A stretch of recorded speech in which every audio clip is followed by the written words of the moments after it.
Nicola Sturgeon has been torn apart over the performance of her SNP government, with one rival raging she is using her push for Scottish independence as a smokescreen for multiple failings. Scotland's First Minister Nicola Sturgeon is pushing ahead with plans to hold a second referendum on Scottish independence in October 2023 and believes the country will vote yes by a comfortable margin. The Scottish Government has referred its plans for IndyRef 2 to the Supreme Court amid an explosive row with Downing Street over the jurisdiction of the legislation.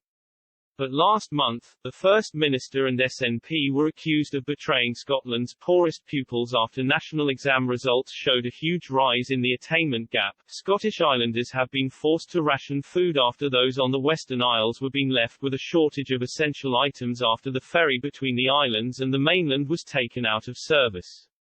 Ms. Sturgeon is also considering requesting British Army assistance and hiring a second cruise ship to house Ukrainian refugees as her Ukraine super sponsor scheme descends into chaos. Most recently, Ms. Sturgeon and the SNP came under furious attack and were warned drastic action was needed after a bin worker strike left rubbish overflowing and dumped on the streets in Edinburgh. In a furious outburst, Maurice Golden, the Scottish Conservative MSP for the North East Scotland region, told Express.co.uk, Nicola Sturgeon wants to take her IndyRef case to court when her entire domestic record should be on trial. She said the exam attainment gap was one of her top priorities, but that is growing when it is meant to be closing.